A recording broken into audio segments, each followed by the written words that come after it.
25 साल की एक जवान लड़की सुबह सुबह थाने पहुंच जाती है।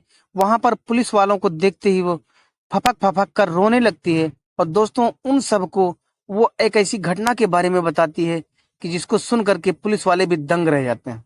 दरअसल वो लड़की पुलिस वालों को बताती है कि साहब, मैं सुबह सुबह स्वारगेट बस स्टैंड पर बस का इंतजार कर रही थी अपने घर जाने के लिए, कि तभी वहां पर मेरे पास एक लड़का आता है और मुझे कहता है कि दीदी, यहाँ से बस नहीं बल्कि बस बाहर पार्किंग में खड़ी हुई है, वहां से जाएगी आपकी तरफ के लिए। साथियों, उसके बाद वो लड़की पुलिस वालों को बताती है कि साहब, मैं उसकी मीठी मीठी बातों में आ गई और उसके साथ पार्किंग की तरफ चली गई, जहां पर बस में जाकर के वो मेरा रेप करता है और मुझे जान से मारने की धमकी देता है।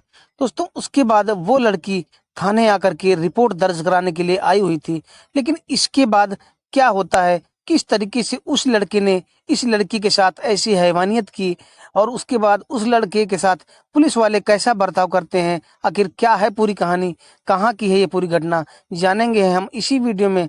लेकिन वीडियो में आगे बढ़े उससे पहले बस वही एक रिक्वेस्ट कि प्लीज वीडियो को लाइक कर दीजिए और साथ में चैनल को सब्सक्राइब कर लीजिएगा।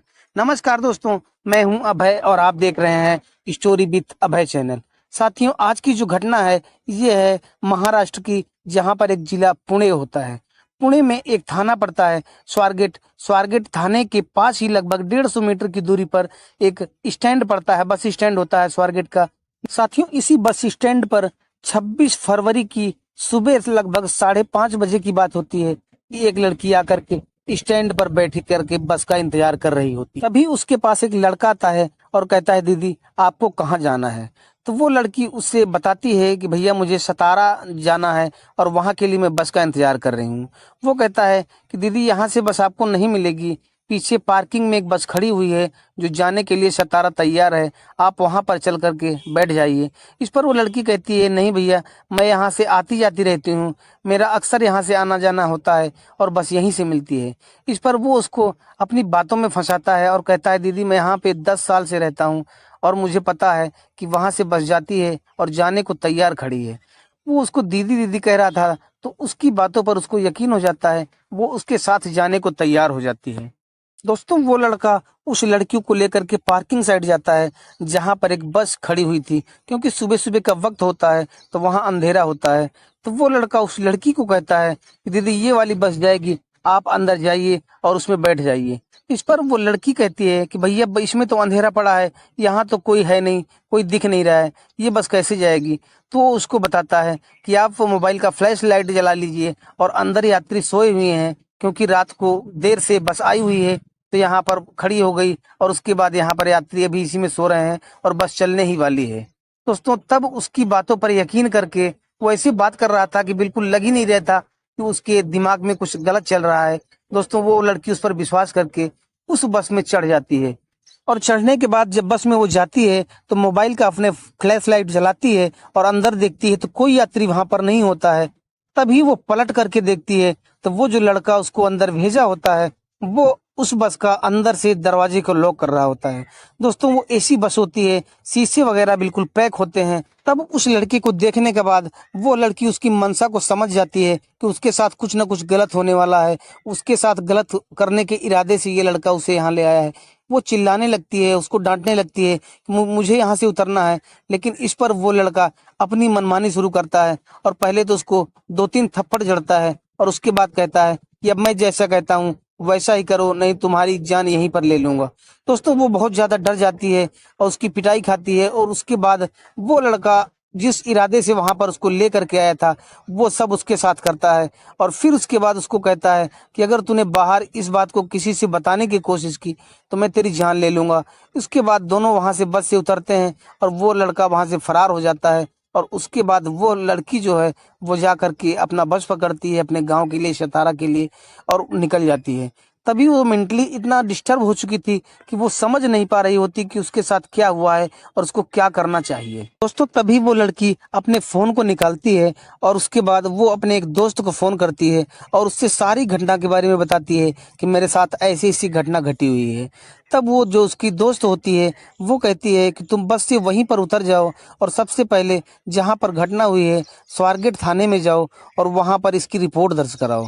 दोस्तों उसके बाद वो वहीं पर बस से उतरती है और वापस स्वारगेट थाना पहुँचती है। वहाँ पर जाकर के इसकी शिकायत दर्ज कराती है और उसके बाद जो पुलिस वाले सुनते हैं तो उनके पैरों तले जमीन खिसक जाती है।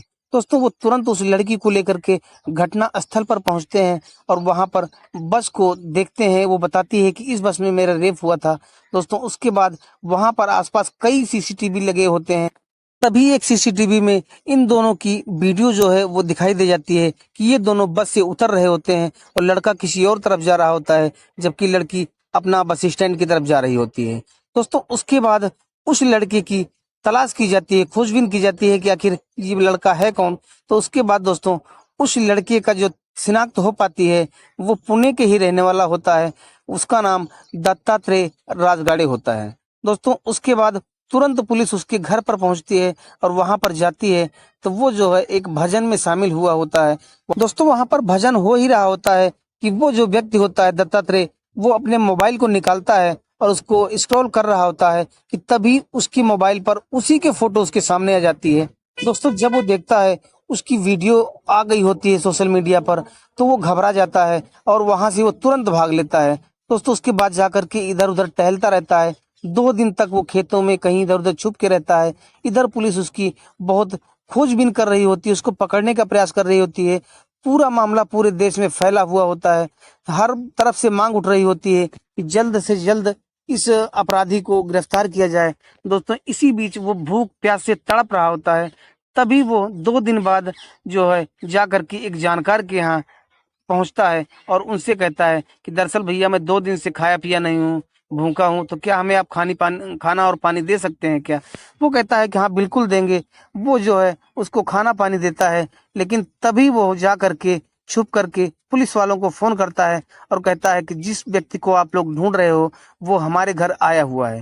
दोस्तों उसके बाद वो खा पी करके चला जाता है और उसके बाद पुलिस वहां पर पहुंचती है और पुलिस के आने पर वो व्यक्ति बताता है कि अभी वो यहाँ से गया है और ज्यादा दूर तक नहीं गया होगा। मैंने उसको रोकने का प्रयास किया लेकिन वो रुका नहीं था। दोस्तों उसके बाद उसको घेरा जाता है क्योंकि ये आशंका होती है कि वो अभी ज्यादा दूर तक नहीं गया होगा। तो जो आसपास के खेत होते हैं उसी में उसको घेरा जाता है और डॉग स्क्वाड वगैरह होते हैं। तो जो है दोस्तों वहां पर गेहूं के खेत में उसको पकड़ लिया जाता है और उसके बाद उसको थाने ले जाया जाता है। उन सब का मेडिकल होता है और उसके बाद जो है उसको जेल भेज दिया जाता है। दोस्तों पुलिस जब दत्तात्रेय के बारे में रिकॉर्ड को उनके खंगालने का प्रयास करती है तो वहां पर उनको ये देखने में आता है कि इसके ऊपर पहले ही 6-7 मुकदमे दर्ज हैं। चोरी डकैती आदि के इसके ऊपर 6-7 मुकदमे पहले से ही दर्ज हैं। दोस्तों जिस जगह पर ये घटना को अंजाम दिया था इसने, वहां पर पास में ही एक खराब पड़ी हुई बस होती है। जब वहां पर किसी व्यक्ति की नजर पड़ती है और पुलिस वालों को वो बताता है तो वहां पर जा करके देखा जाता है तो महिलाओं के कपड़े पड़े होते हैं, शराब की बोतलें पड़ी होती हैं और जो है वहां पर कंडोम्स के पैकेट भी वहां पर देखने को मिल जाते हैं। इसका मतलब ये होता है कि वहां पर ऐसी घटनाएं पहली बार नहीं हो रही थी, वहां पर ऐसी घटनाएं हमेशा ही घट रही होती हैं। लेकिन इस बार उस लड़की ने उस अपने दोस्त के सलाह पर जाकर के थाने में रिपोर्ट दर्ज कराई और उसके बाद ये सब निकल करके सामने आया। अगर वो यहाँ पर ना बताती, अगर वो लड़की यहाँ पर रिपोर्ट को ना दर्ज कराती तो शायद इस मामले का खुलासा भी नहीं होता और आज तक जैसे हो रहा था आगे भी ऐसे ही होता रहता।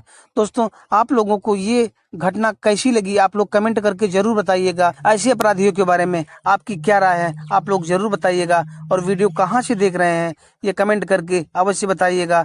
दोस्तों फिर मिलेंगे किसी दूसरी वीडियो में किसी दूसरी कहानी के साथ। तब तक के लिए नमस्कार, जय हिंद।